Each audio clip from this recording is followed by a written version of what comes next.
The Hovind translation. It's okay to inquire how life evolved. It is not okay to inquire whether it evolved. That's stupid. Is this education or indoctrination? Hey kids, we know life evolved. Now you got to try to figure out how it happened. How about if we even question, did it evolve? Oh no, you can't question that. You cannot question that. We know it evolved. Now just figure out how it happened. That's not education. That's indoctrination. Urey and Miller in the 1950s wanted to know how the Earth and solar system had come to be. At the bottom it says, he never proved how life originated. He did add evidence to the theory that life could have started by itself. Life started by itself. That's stupid, okay? Life cannot start by itself. This textbook says, swirling in the waters of the oceans is a bubbling broth of complex chemicals. Progress from a complex chemical soup to a living organism is very slow. That's stupid. Can you believe they cut down a tree to print that book? Where's Al Gore when you need him? Yeah.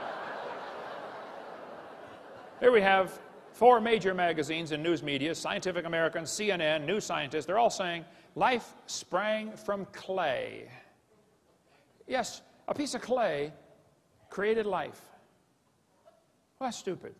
I think God could take clay and create life, okay? But the clay can't create life from itself. Major difference here, okay? Textbook says, students are taught that life evolved from non-living materials, like this one. Many important events occurred during the Archean era, most important of which was the evolution of life. Progress from complex molecules to even the simplest living organism was a very long process. Yes, boys and girls, you see, long ago and far away.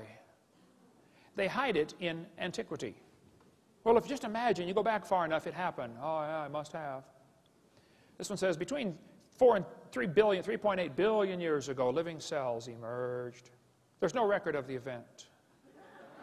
That's stupid, okay? The first self-replicating systems must have emerged in this organic soup. Yep, we all came from soup. Now that's stupid. I'm sorry, it just lacks common sense. Ernst Haeckel said, he knew that spontaneous generation must be true, not because it had been proven in the laboratory, but because otherwise it would be necessary to believe in a creator. Ah, now we're getting to the truth. Well, I'm sorry, Ernst. That's a stupid way to look at life, okay? Have scientists really produced life in the laboratory? Well, they want you to think they have. What they did, they took a series of glass tubes and beakers and flasks and hooked them all together and made 4 gases go through there: methane, ammonia, water vapor, and hydrogen. Notice, there's no oxygen. They didn't want oxygen in there. They excluded oxygen. They said, well, maybe the early Earth had what's called a reducing atmosphere, no oxygen present. Well, and then they said, at the bottom of the flask, it collected stuff that was rich in amino acids. That's stupid. It was not rich in amino acids by a long shot. What they did, they took 4 gases, excluding oxygen.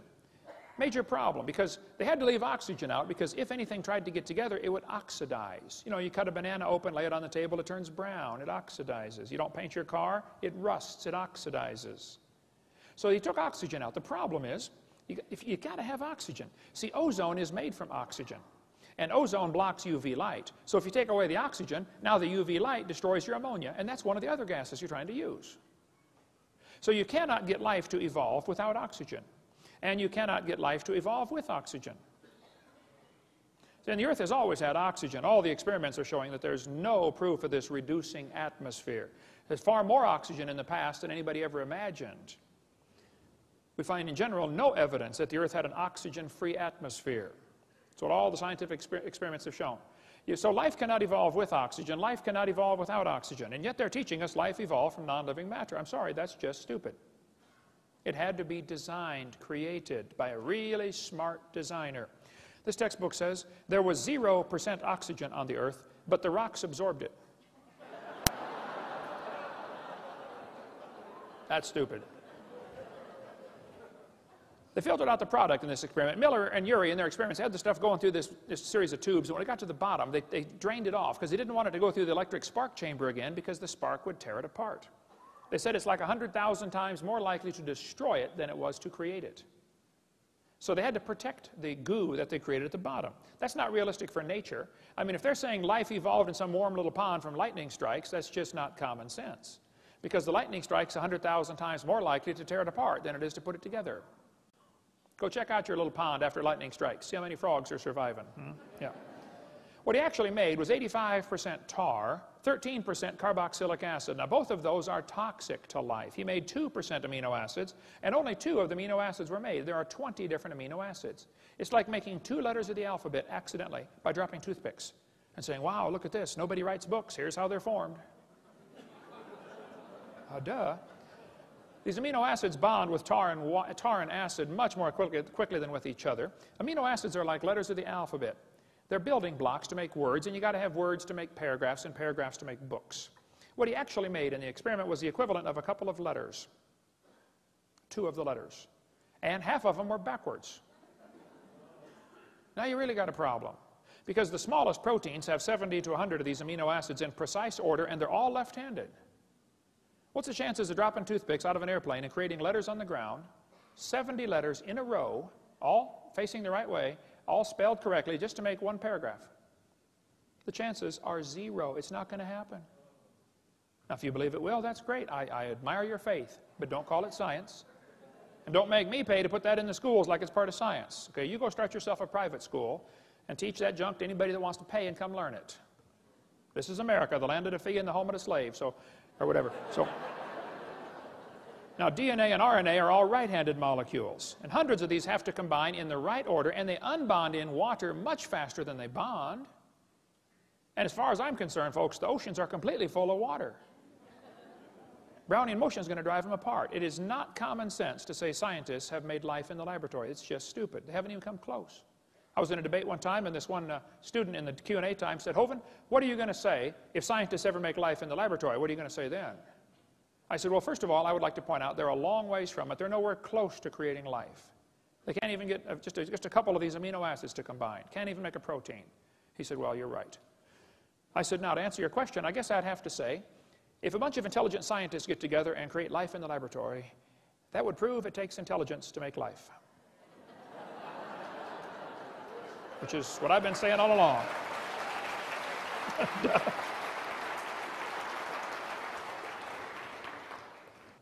Life came from rocks. That's just stupid. It's not common sense, okay? Macroevolution tells us it can change from one kind of animal into another. Textbook says, yes, boys and girls, bacteria slowly evolved to humans. This one says, all the animals have a common ancestor, early reptile. That's just stupid, okay? Nobody's ever seen a dog produce a non-dog, all right? Even Mary Leakey said those trees of life with their branches of our ancestors is a lot of nonsense. Stephen Gould at Harvard University said, the evolutionary trees that adorn our textbooks are not the evidence of fossils. We don't have any proof of these trees at all. They make it up. They say the mammals and the birds and the crocodiles have a common ancestor. Everything inside that circle is just pure religious speculation. They're guessing. Nobody's ever seen a dog produce a non-dog. You may get a big dog or a little dog, but you get a dog every time. This Irish textbook calls it divergent evolution. Oh, come on, look at it. You got 5 dogs coming from a wolf. Don't give it a fancy name. It's still a dog, okay? That's not evolution. That's stupid to say that's evolution. It's a variety of dog. This Mexican textbook says the horse and the zebra have a common ancestor. I agree.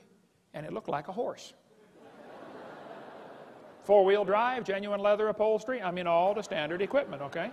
There's a lot of kinds of cows in the world, probably 15 different major varieties of cows, and they might have had a common ancestor. A cow.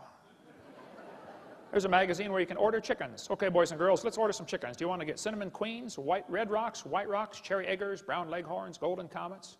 But then the magazine says, jungle fowl are the original bird from which all varieties and strains of domesticated chickens are derived. Did you know all the chickens had a common ancestor? It was a chicken. Some say, well, that's evolution. No, I'm sorry, that's stupid, okay? It's a variety of chicken. Right. There are 8 kinds of bears in the world, and they might have had a common ancestor. A bear. So to take these observations we see, like dogs and wolves having a common ancestor, and saying that is a conclusion that we all have a common ancestor, I'm sorry, that's just stupid. It lacks common intelligence, right? Textbook says